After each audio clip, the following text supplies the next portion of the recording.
Hello, everyone, and good afternoon from Dubai. I hope you are all safe and well.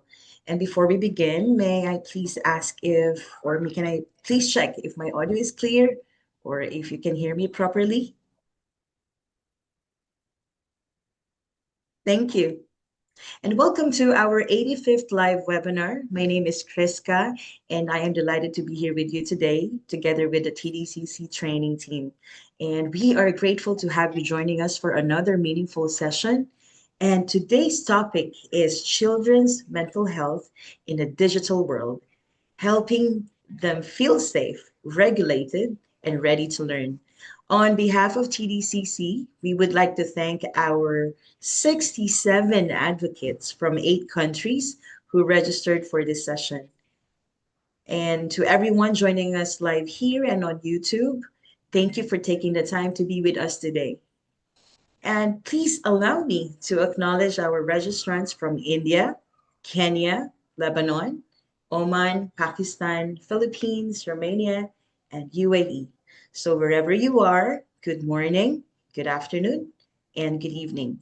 And before we start, let me share a short video about TDCC and our esteemed speaker for today. Thank you.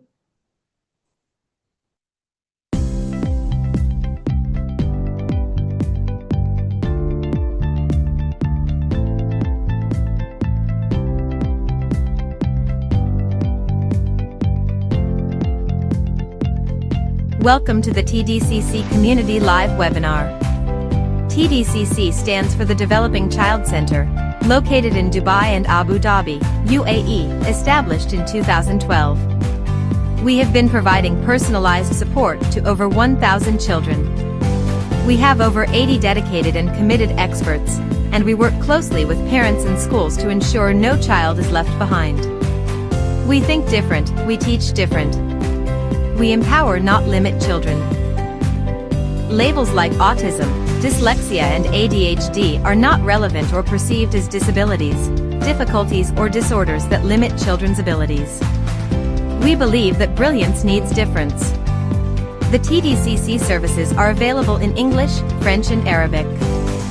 The inclusive educational services nurture and support the developmental and educational needs and help empower each child to reach their full potential. Occupational therapy assists children in performing and achieving important learning and developmental skills they need in life. Psychomotor therapy is a healthcare profession that is based on a holistic view of the person and is involved in the treatment of different disorders. Speech and language therapy assists children who have disorders of speech, language, communication, and swallowing. Psychology provides both educational and clinical services, including counseling and parenting. ABA therapy focuses on improving specific behaviors. It is commonly practiced as a therapeutic intervention for individuals with autism. The specialist learning support. We assist in developing the academic and social development of students who need support in all these areas. BrainLinks at TDCC provides targeted brain-based programs designed to strengthen learning, regulation, and overall development through the Aerosmith program, the Neuralink process, and neurofeedback. And we design and host local and international training and workshops for practitioners, parents, caregivers, and educators. Just like this one today. We have a few rules to follow during the webinar. Please remain muted while the speaker is presenting. Please give your full attention to the presentation. We will be sending you the replay so you can review it anytime. Please be interactive if the speaker requests your participation. During the question and answer session, we kindly request everyone to type their questions in the chat box and the speaker will address them. Welcome to the 85th TDCC Community Webinar, Children's Mental Health in a Digital World, helping them feel safe, regulated, and ready to learn. We are honored to have Dr. Kaylee Sumner back for another insightful session today. Dr. Kaylee is a UK-trained educational psychologist holding a doctorate in applied educational psychology. With over 15 years of experience across England and the UAE, she has worked with local authorities, schools, and organizations to improve social, emotional, and academic outcomes for children and young people. Her research passion lies in the application of positive psychology principles, supporting well-being and resilience in individuals and systems. Dr. Kaylee works both online and in person, providing therapeutic and systemic support to families, schools, and organizations.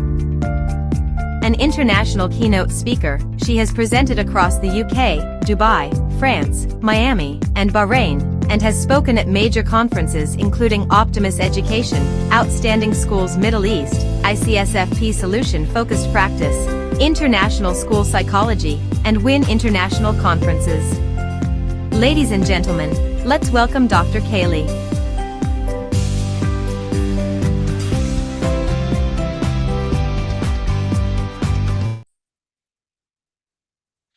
Hello, everybody, and thank you for joining us for this afternoon's webinar. It's really great to see people from all around the world joining on what is a very hot topic currently, children's mental health in a digital world.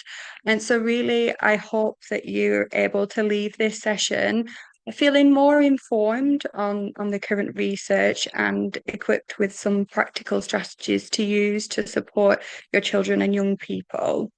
I'm Dr. Kaylee Sumner. I think I've already had my introduction, so the only thing I have to add to that is that my research area was in resilience, the area of resilience and social emotional learning for children. So this has been a great passion of mine for a long time. And I think it's more important than ever that we continue to have conversations and reflections on supporting children and young people's mental health. So what we will explore together today is understanding your child's brain and why it matters. Screens, digital balance, and what the research says.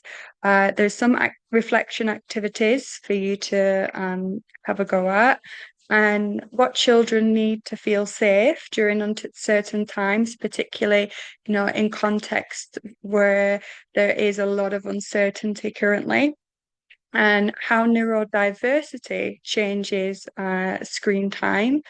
Application and guidelines around that, and then some practical strategies and language we can use to support children and young people with managing screen time use. So firstly, it's really important to acknowledge that our children are growing up in a world that didn't exist before. So when we think about things like the global instability, the always on digital culture, and the disrupted routines, those are three things that lead particularly children and young people to feel in a sense of dysregulation or feel under threat at times just because of what's going on around them. And it's important to acknowledge that children do pick up on what's happening in their environment. So naturally, when we're feeling anxious and we're feeling overwhelmed by what's going on, they're likely to feel that too, often more intensified for them. And we know that routines are one of the most fundamental things to helping children feel a sense of safety. So when routines are disrupted, particularly things like shifting to online learning, that can lead to dysregulated behaviour from our children and young people. So when we think about the brain, one of the reasons it's important to share this information because the brain is responsible for how children and young people manage their emotions in terms of the biological aspect of it. And there are two distinct parts of the brain that really operate in the area of the managing emotions. So the bottom half of the brain, so from the pink and the purple parts, which is the limbic system and the brain stem, these are parts of the brain responsible for emotions, feelings, and our fight, flight, freeze system, and particularly the brainstem, which is the survival part of the brain. And this is what children operate in a lot of the time when they feel under threat or uncertainty, and sometimes, particularly when it comes to transition off screens. So it's with the relevance to screen time is that children can't necessarily manage very well their emotional response to being asked to come off screens. We'll go into uh, why that is a little bit more as we go through the presentation. But there was a researcher called Dr. Dan Siegel. He's published lots of work which is very helpful in this area. So he explains it that there's an upstairs part of the brain, and the upstairs part of the brain is the prefrontal cortex, which this is the thinking brain. So this is what we use for our logic, planning, impulse control. It's our rational brain. And for children and young people, this is not fully developed until the age of 25. So children and young people are operating a lot more in the lower two parts of the brain, which is the emotional brain and the survival brain. And this whole research really shifted how we think about managing children and young people's emotions, because when we understood the neuroscience behind that, that actually when children are really upset, really angry, really frustrated, that would be a time when we often try to set limits or reason with them or tell them to calm down. But what we know now from the research is when children are dysregulated, this part of the brain is offline completely. Dan Siegel calls it flipping the lid. This flips right up and they're operating in the lower part of their brain. And when they are in dysregulation, what we need to be able to do is support them with co-regulation and support them to feel in a calm, supported place before setting any boundaries, removing screens. When children are in the period where they are feeling very emotional, it's very unlikely, according to what we know in neuroscience, that they're going to be processing what we're telling them or what we're asking of them. So this research was very fundamental and changed a lot of the advice that tells us how to support children and young people when they're struggling and when they're having a difficult time with their emotions. The logical part of the brain is not accessible, so the boundary setting needs to come after they are calm and regulated. So a lot of these are natural survival responses. And linking in with that, and also screen time, is the window of tolerance. And again, developed by Dr. Dan Siegel. Uh, Children have their own window of tolerance, and when they're in the green, they can think, they can learn, they can connect and regulate. If they're not in this green zone, then the learning and the regulation can't necessarily follow. So that's important for us to understand about how we get children to the green zone.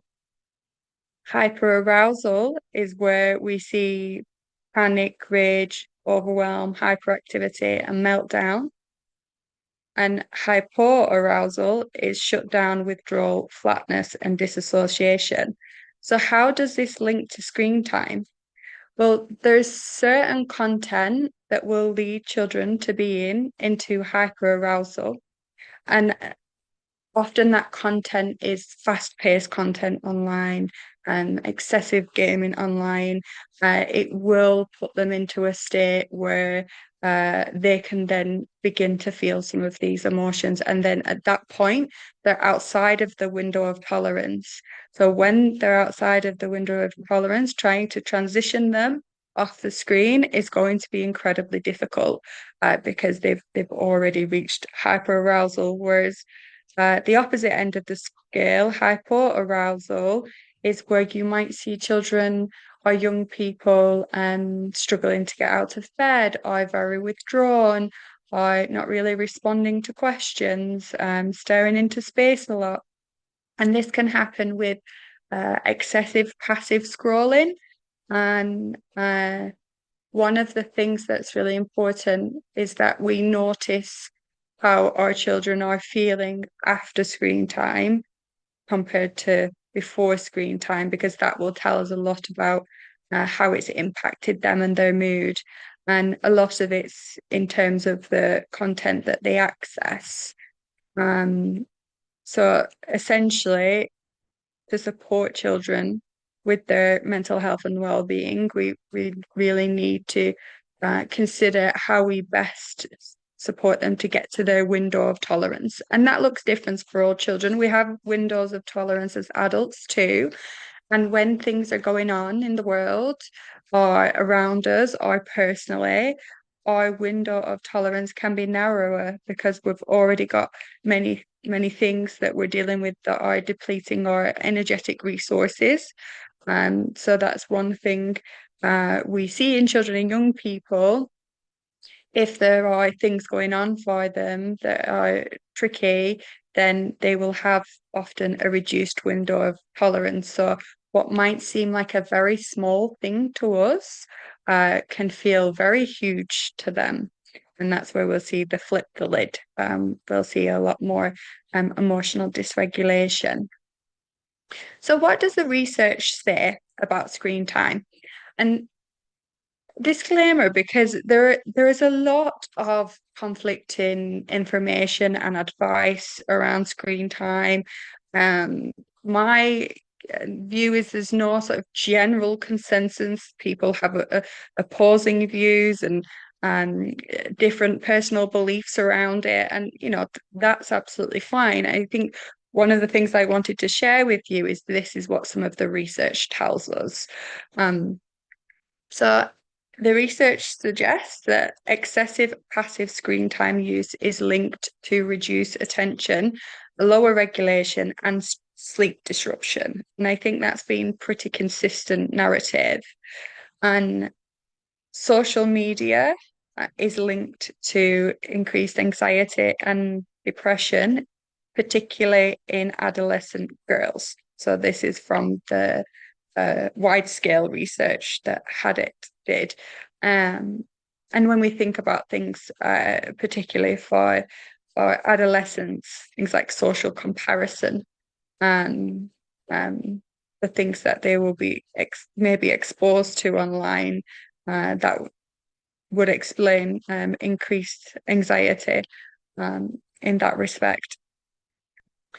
Interactive and co-viewed or creative use shows neutral to positive outcomes.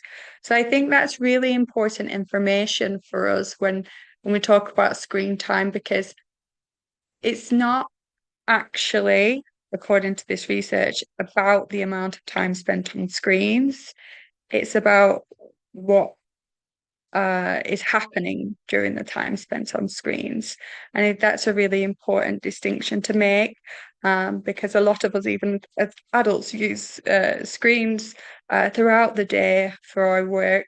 And according to this research, actually, where we're using our creativity, where we're in our flow state when using screens, where it's interactive or co-viewed with children and young people, it's not having necessarily any negative impact, and can also have positive outcomes. So I think that's very much a distinguisher.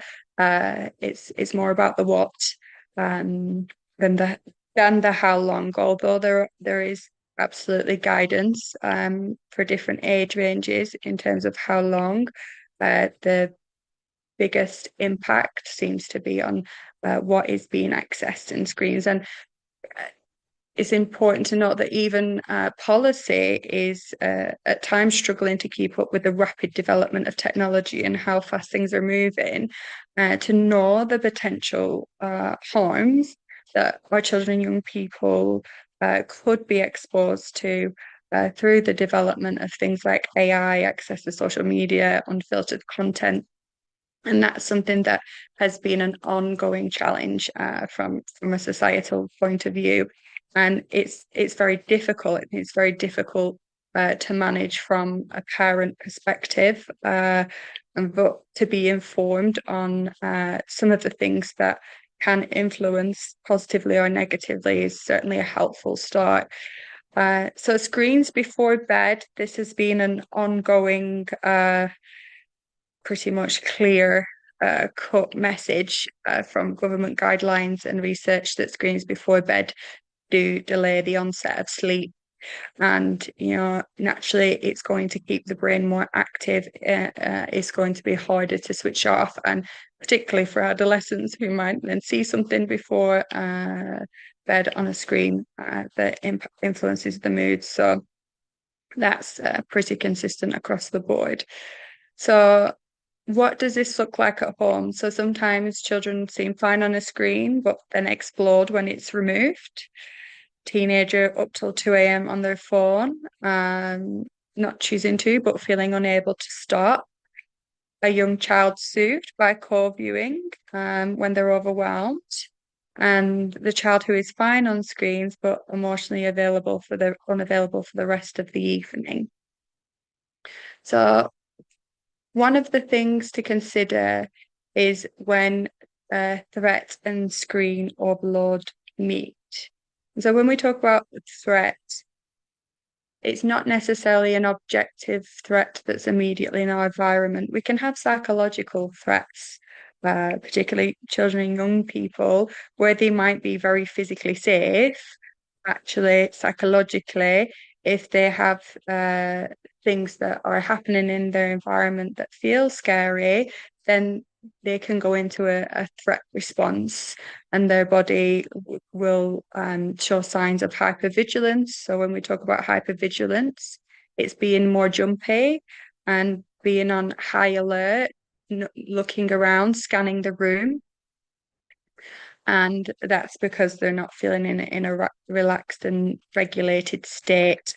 And so you have that narrowed window of tolerance and sleep disruption and attachment seeking. So what we see all the time as child psychologists, that when children are feeling under threat or dysregulated, they will often become what we would describe as clingy to the really key close adults, and because that's providing them their sense of safety.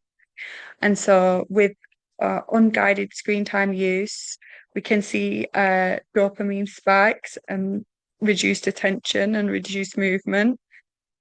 We'll cover how that looks for children who are neurodiverse as well, because it's the research that has been undertaken has been on a neurotypical population. And from my experience working with families, it can look very different for children and young people who are neurodiverse.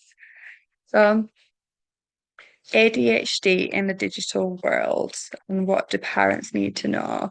So one of the things I would like to highlight is that I feel that many parents can feel a sense of guilt or apparent failure for their children struggling to come off the screens. Actually, what we understand and we know of children, particularly who are neurodiverse, the brain is functioning in a different way. So it is actually harder to get them off screens, and that's for a number of reasons. So we'll go through those. So it's very much quite a typical response we see in neurodiverse children and young people, that they can use screens to support them with their regulation. So ADHD involves differences in dopamine regulation. So screens deliver fast, reliable dopamine hits, and that's like the reward center of the brain. So one of the interesting observations is if a child has a diagnosis of ADHD and they can engage with a screen for hours, but then a homework task, the attention is incredibly limited. So it raises the question for a lot of parents, well, why can they focus so long on a screen, but not when it comes to, ABC activity? And that's because of the dopamine hit that children and young people are getting from using screens. And it's serving a function for them in that way, and they will not be getting the same dopamine hit, less likely to from doing an activity such as their homework or similar. So that's some of the reasoning behind it. So what we understand for children who are neurodiverse is transitions off screen are significantly harder, and that's neurology. And sleep difficulties are more common for children who have ADHD, and they are worsened by screen time before bed. So what helps, which is the important part, is transition warnings. So 10 minutes, 5 minutes, 2 minutes, where you can with a visual timer.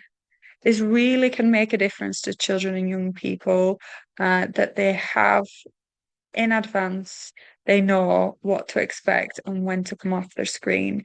It doesn't necessarily mean there will be no dysregulation, but it will be reduced because they learn to anticipate what's coming next and that expectation. So the transition warning can be a very helpful tool to use.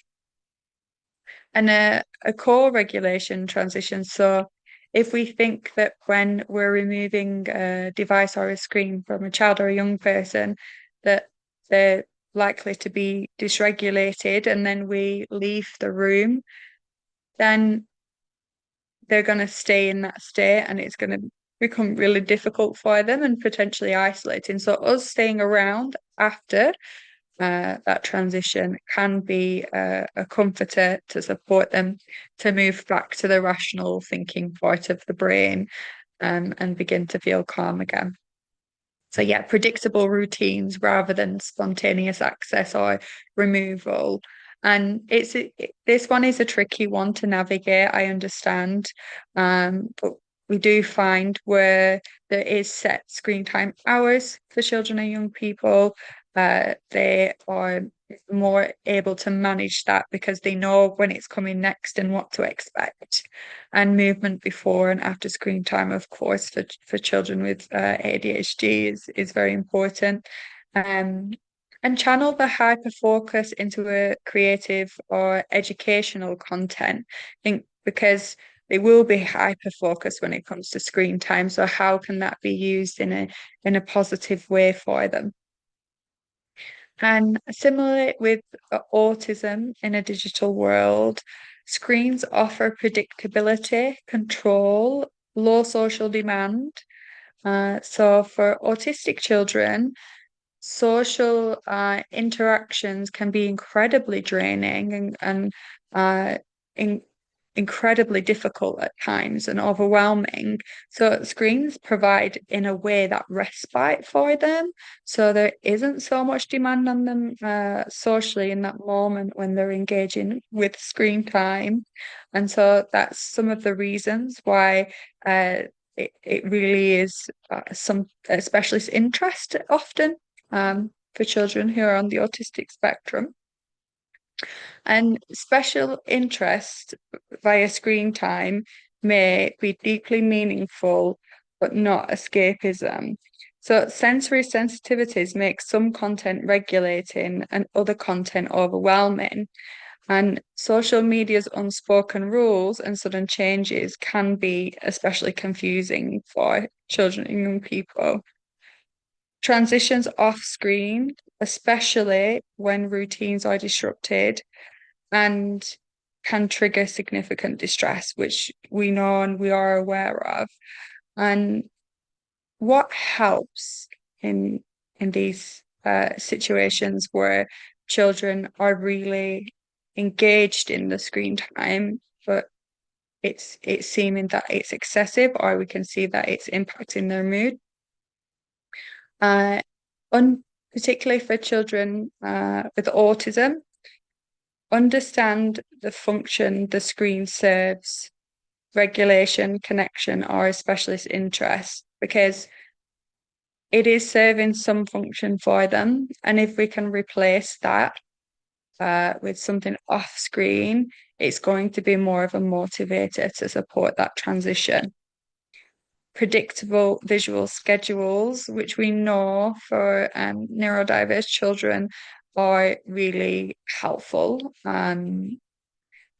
Just knowing what time and when that allocated time is something that can support the regulation and the advance warning, never springing the transitions, and working with the specialist interest, not against them, because if it is a specialist interest of theirs, how can we use it in a way that supports their learning and regulation?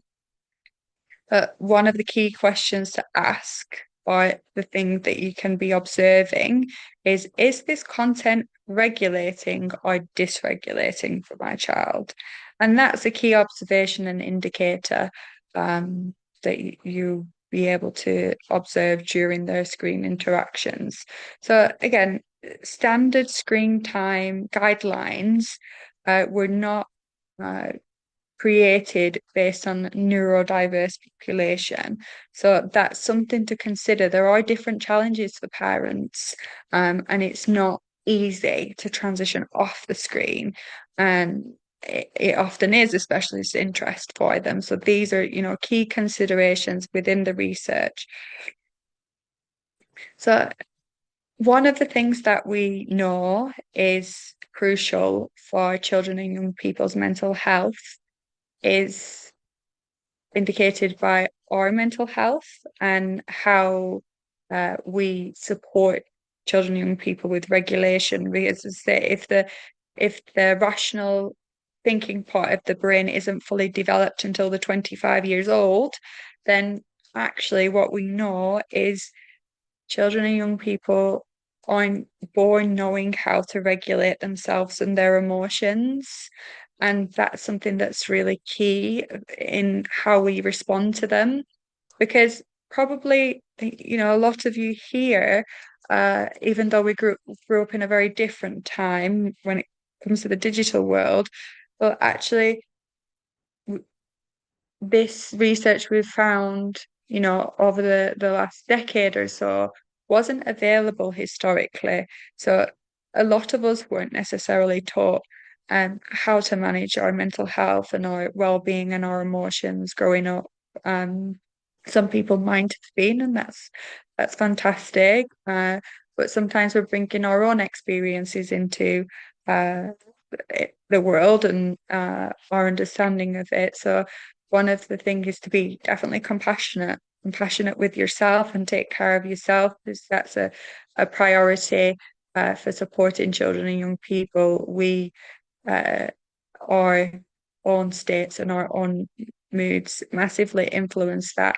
And that's not to say that we would never struggle or we have to be calm all the time. None of those things are, in fact, possible.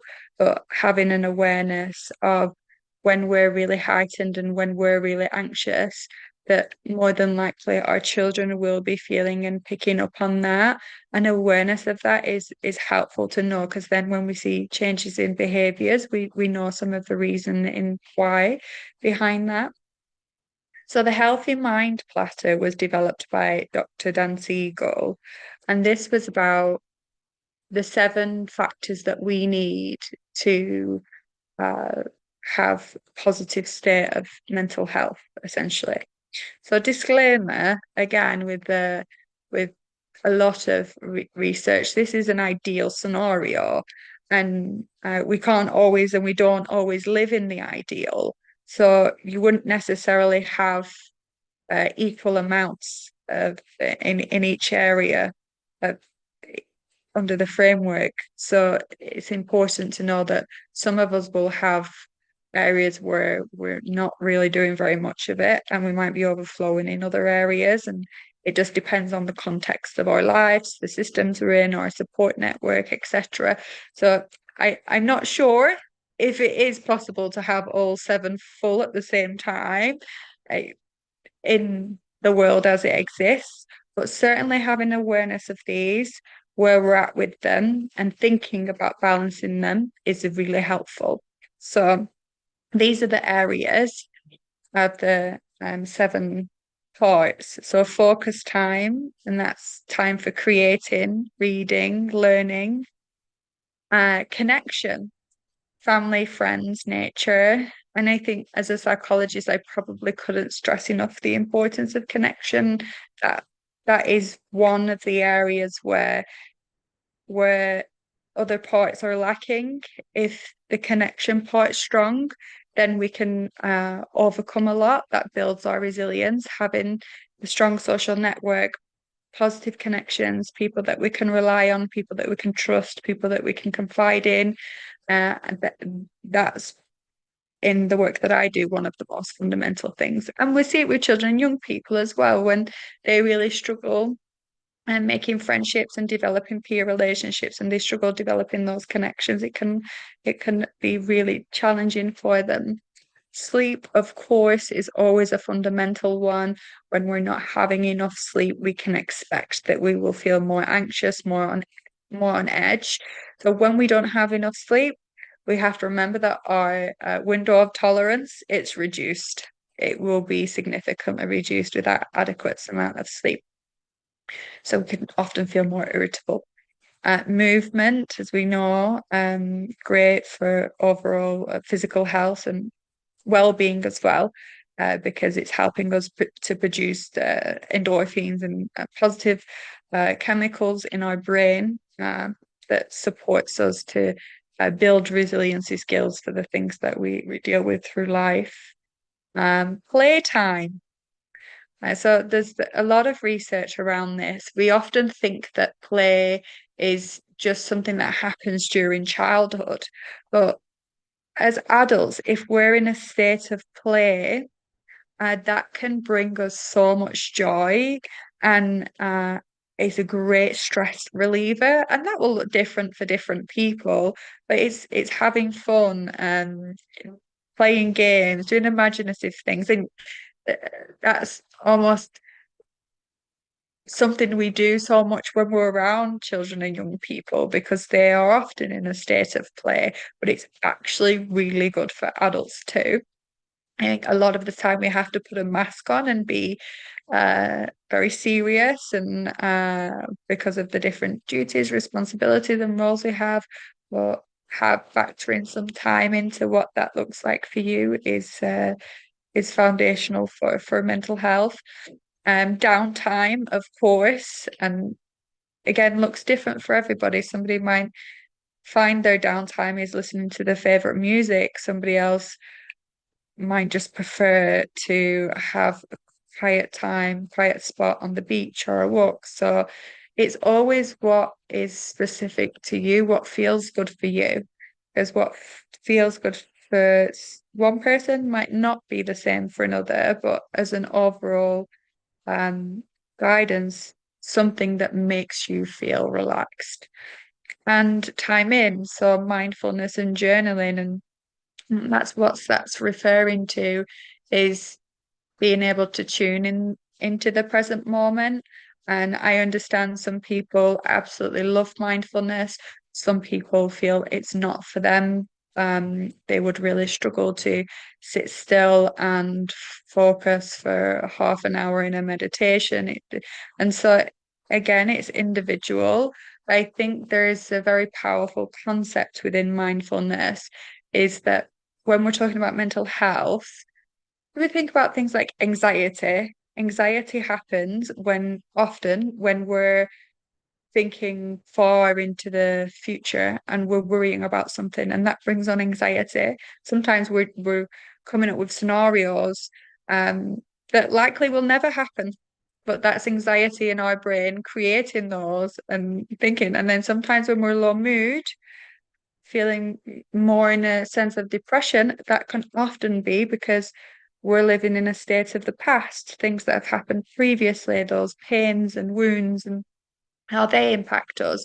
And that's where being in the present moment comes into psychology and mental health, because when we're able to take some time from the busy schedule of from this to the next to the next to next, and actually just be in that moment, and where we can feel a sense of gratitude, it really can shift our mindset, and is important for our mental health. That we're not always constantly in the future or in the past, like that we do take time to come back to the moment that we're in now.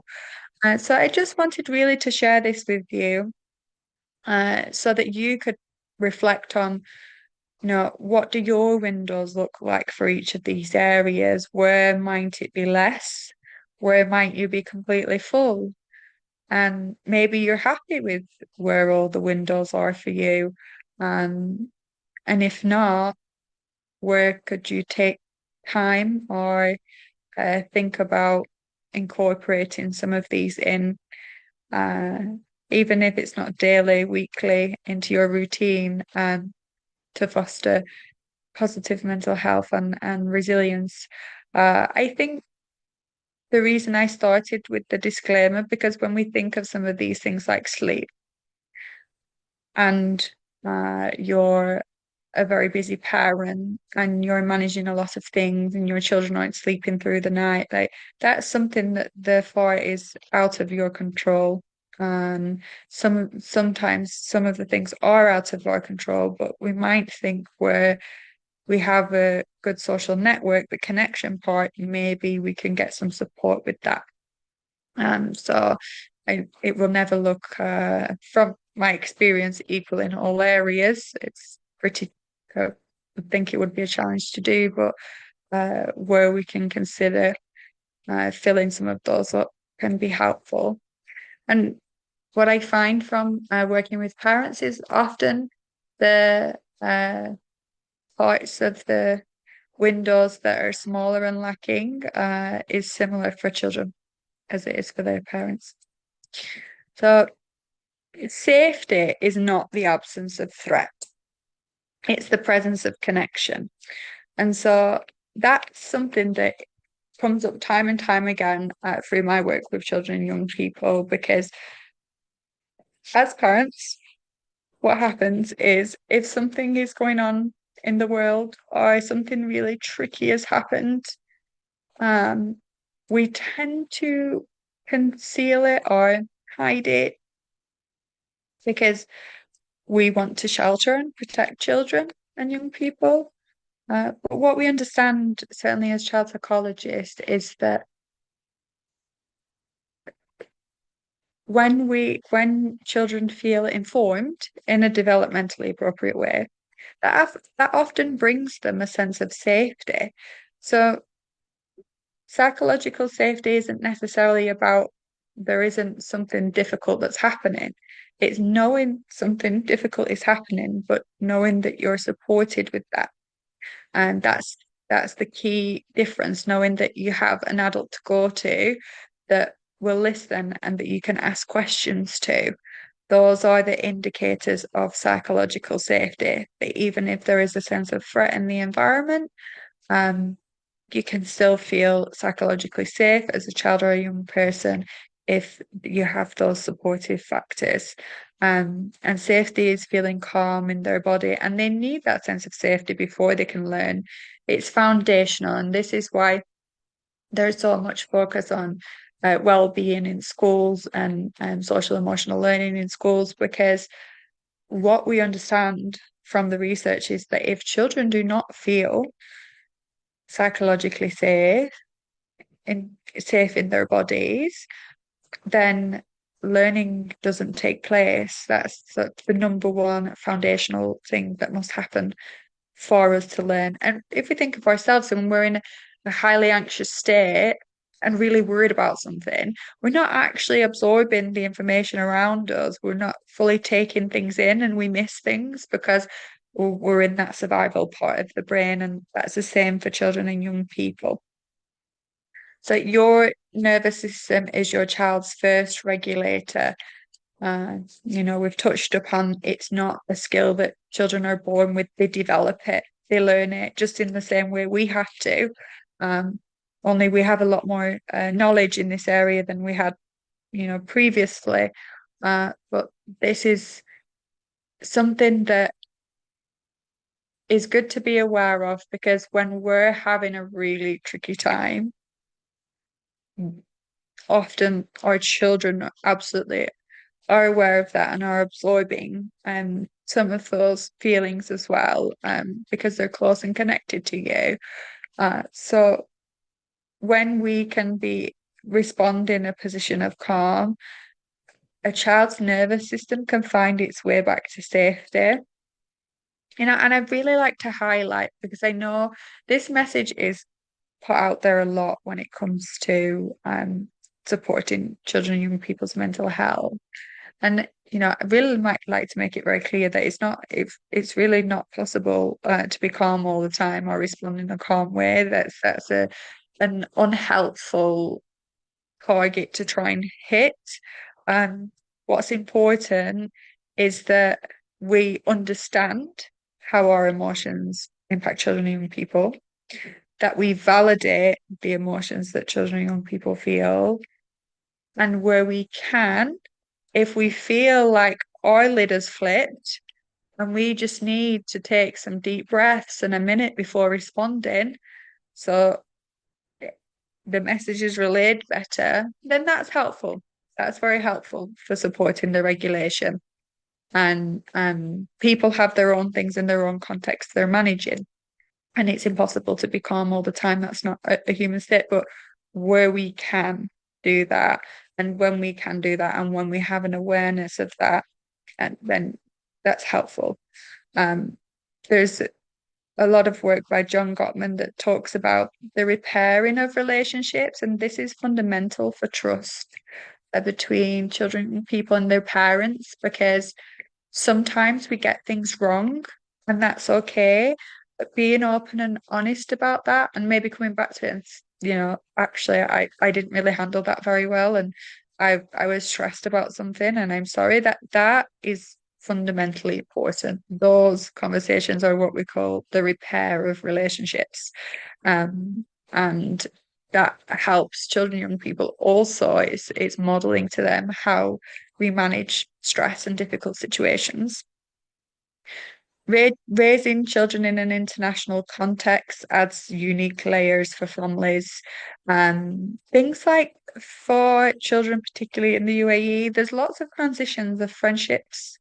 That is something that I found can impact them. They make those relationships, they establish those relationships, and then, sometimes their very close friends move to other parts of the world, and it can be a very difficult transition for them. And some families have direct connections with conflict for the affected regions, and that's another layer of adversity that people are having to try and navigate at the moment. And the climate means that typically children at certain points of the years are indoors more than outdoors, which can lead to more screen time. And expat life means distance from extended family. Not always, but a lot of the time. And so that connection part, that's really important. That can be something that adds an additional layer of challenge at times. So the three things that are crucially important when we think about children online learning, particularly, and being in a place to be ready to learn, or connection, that the child feels connected to their teacher, and that's done by their teacher check-ins as well. And then the structure and predictable routines that signal safety, because routines signal safety to children and young people. And children feeling heard, children having a voice, is likely to support them to better engage with learning. So a checking before the lesson often matters a lot to children. So it's not necessarily in content delivery when it comes to online learning. It's a felt sense of safety, connection, and purpose that best supports learning. So I would just like you to type in the chat box, just so we are aware, of what some of the biggest screen time challenges are for parents, teachers, professionals at the moment, because we are working on something and developing some specific guidance at the moment. So it would be great if you're happy to share what some of those challenges are, because we'll happily share some resources around that too. And if you are happy to type it in the box, A, getting my child off screens without conflict. I think that's quite a big one usually. B, not knowing how much screen time is too much. C, my child uses screens to avoid emotions. D, I worry my child isn't safe online. E, my own screen use is something I struggle with. So it could be several. A framework for thinking about screen time. And this is something where it's categorized into the value it's providing and the risk that it has. So connecting and creating video calls with family, creative making, art, music, coding, writing, educational content, co-viewing, high value, low risk. These are the types of screen time that we saw has neutral to a positive impact. Mixed value is where we might want to engage or supervise, which is age appropriate gaming, educational YouTube with awareness, structured learning platforms, interest based communities. Lower value and higher risk is passive YouTube or TikTok scrolling, unsupervised social browsing, content without clear age fit, and news content without adult mediation. And then the higher risk ones are unmonitored social media platforms, images, videos of conflict or violence, and content that's clearly designed for adults, and anything that makes your child dysregulated after viewing it. So I wanted to tell you about this app that we've been working on, which is called Vitra. And if you do want to receive some more information about it, please feel free to scan the QR code, and you can join the wait list before it's released, which should be early June.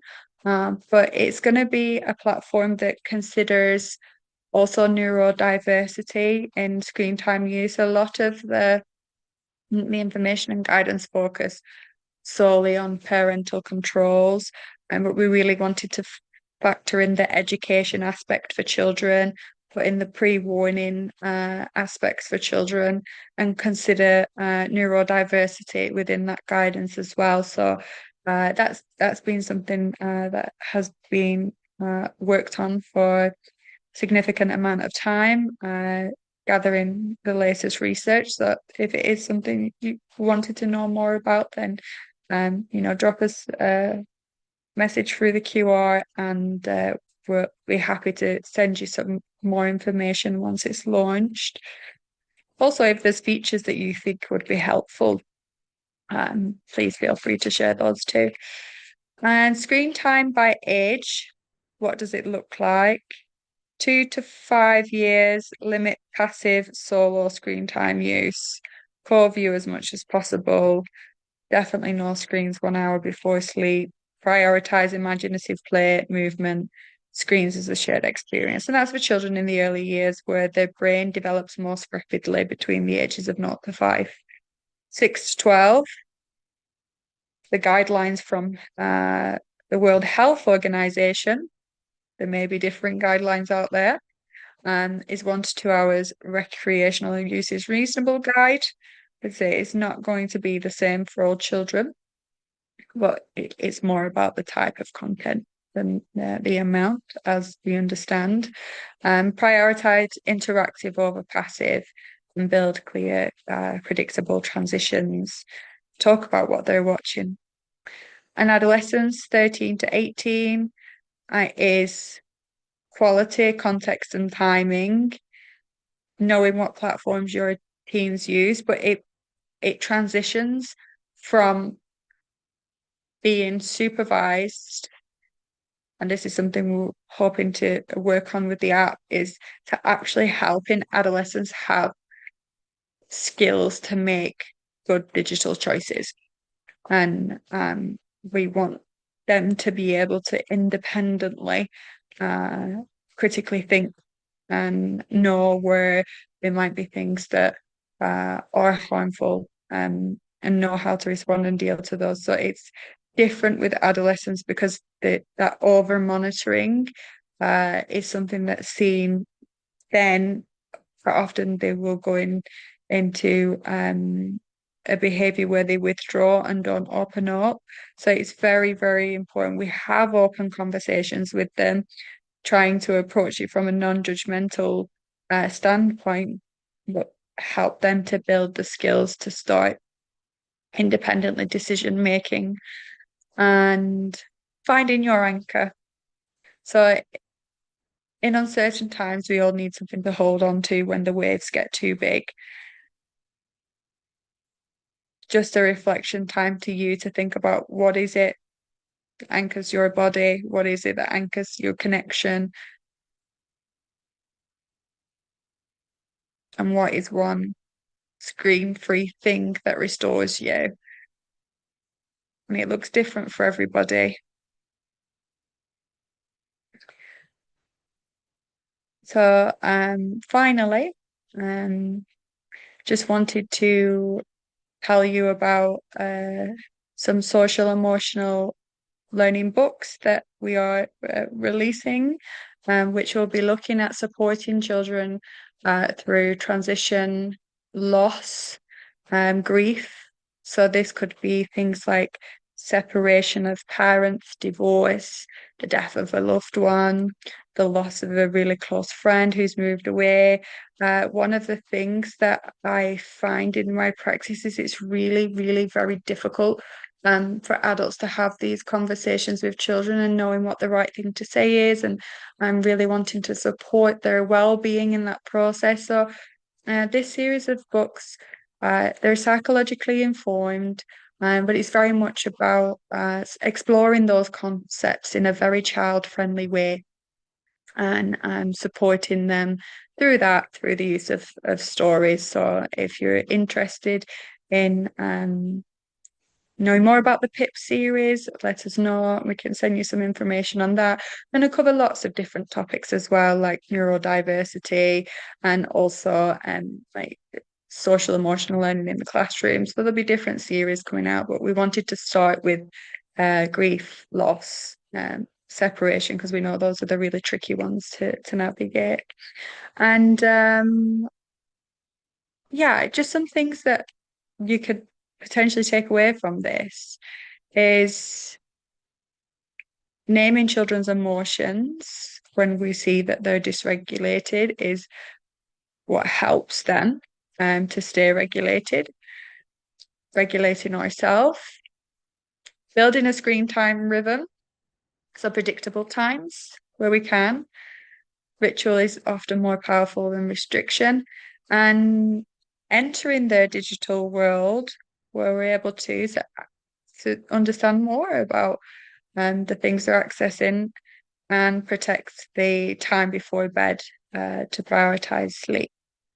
And so here is an example of some of the statements that you can use. I'm going to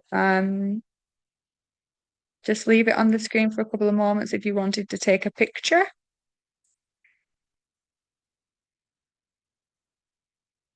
And now we have time for any questions. If there's any you want to drop into the chat box, please feel free. We might not have time to answer them all. However, I can always email people responses individually, if not. So I will look now. Okay.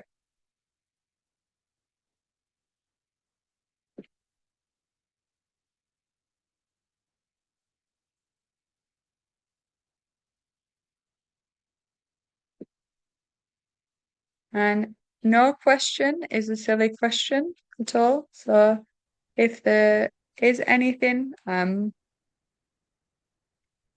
just drop it in the chat box.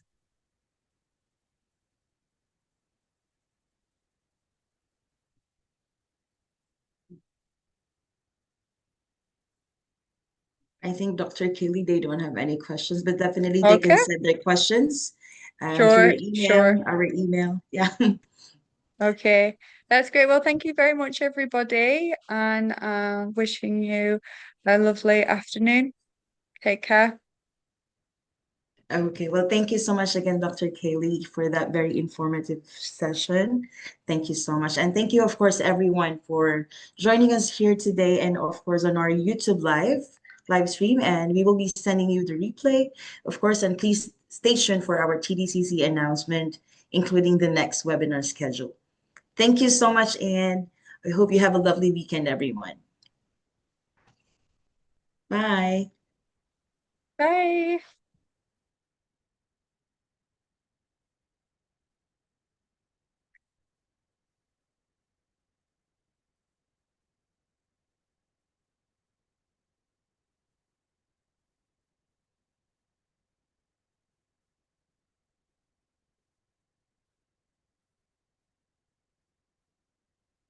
Thank you once again for joining us today.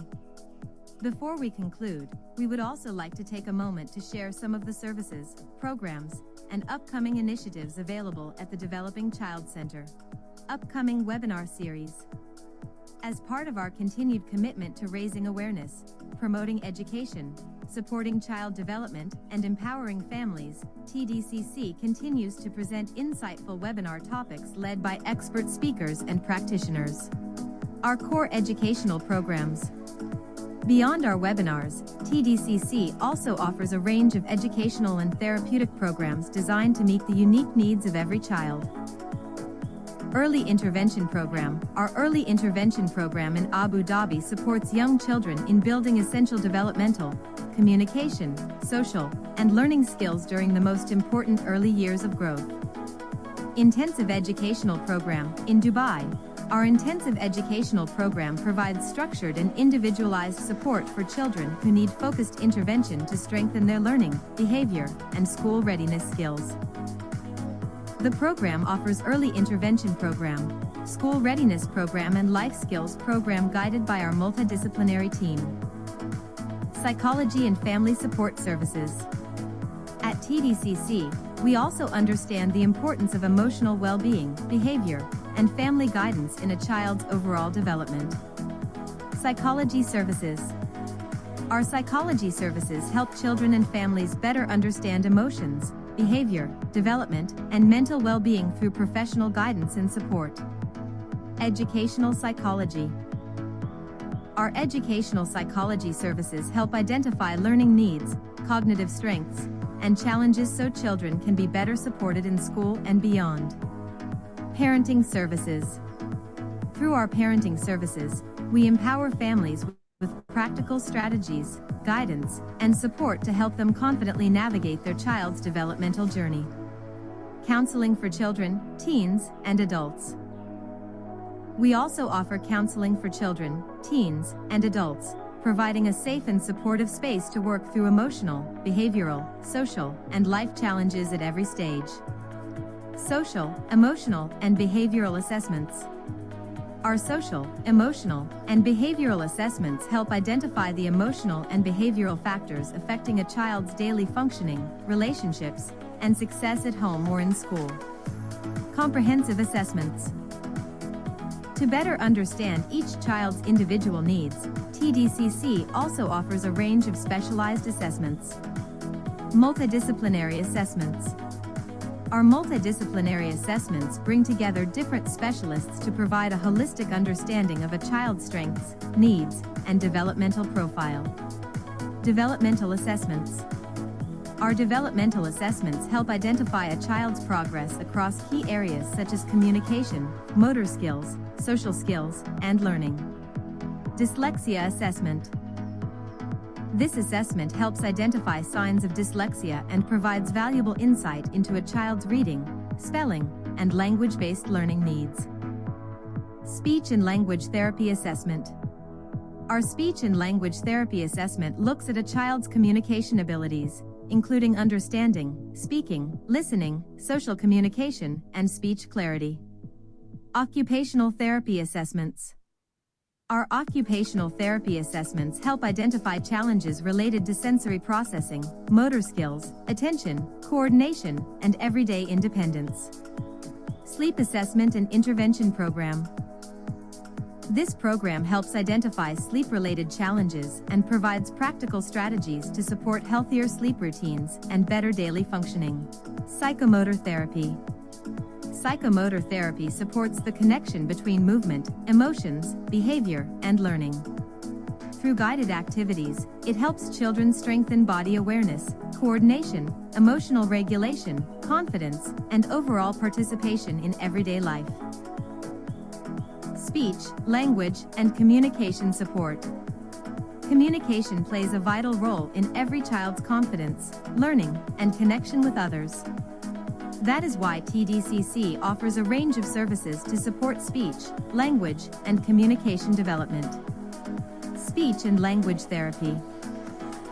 Our speech and language therapy services support children in developing communication, understanding, expression, articulation, and social interaction skills. Feeding therapy. Our feeding therapy supports children who experience difficulties with chewing, swallowing, food acceptance, or mealtime routines in a supportive and gradual way. Play therapy. Through play therapy, children are supported in expressing feelings, processing experiences, and developing emotional regulation through the natural language of play. Occupational therapy and daily living support. TDCC also provides occupational therapy and daily living support to help children become more confident, regulated, and independent. Occupational therapy. Our occupational therapy services help children improve the skills they need for daily life, including play, learning, motor coordination, attention, and independence. Sensory integration therapy. Through sensory integration therapy, children who have difficulties processing sensory information can become more regulated, focused, and comfortable in everyday settings. Handwriting program. Our handwriting program helps children strengthen the fine motor, visual motor, and coordination skills needed for clearer and more confident writing. Toilet training program. Our toilet training program provides structured support to help children build readiness, confidence, and independence in toilet training. Listening therapy. Our listening therapy is designed to support attention, auditory processing, communication, and learning through targeted listening-based intervention. Tomatis therapy. We also offer Tomatis therapy, a sound-based intervention that supports listening, attention, language, emotional regulation, and overall brain development. Specialized therapeutic interventions. For children who may benefit from more targeted intervention, TDCC also offers a number of specialized therapeutic services. Neurofeedback therapy. Our neurofeedback therapy helps train the brain toward healthier patterns that can support attention, regulation, emotional balance, and overall functioning. Neuralink process therapy.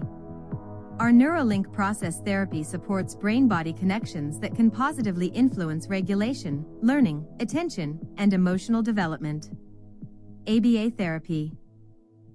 Our ABA therapy uses evidence-based strategies to support communication, learning, behavior, social skills, and everyday independence. The Aerosmith Program. An evidence-based cognitive training program that strengthens the brain's learning functions to create lasting change. It is done online and available for children, teens, and adults. Educational therapy. Our educational therapy provides individualized support for children who need help with learning skills, academic confidence, and school-related challenges. Dyslexia and Dysgraphia Intervention Program. This supports children with reading and writing difficulties through targeted intervention that builds stronger literacy and written expression skills. Summer Intensive Program. During school breaks, our Summer Intensive Program offers focused support to help children continue progressing in key developmental and academic areas. Phonics Boot Camp. And through our Phonics Boot Camp, children can strengthen foundational reading skills by building confidence in sounds, letters, decoding, and early literacy. Parent and caregiver empowerment. TDCC, we believe that empowering families is an essential part of every child's progress. Caregiver training. Our caregiver training equips parents and caregivers with practical tools and strategies to better support a child's development in everyday routines. Empower Me program. Through our Empower Me program, families receive knowledge, guidance, and hands-on support tailored to their child's unique needs.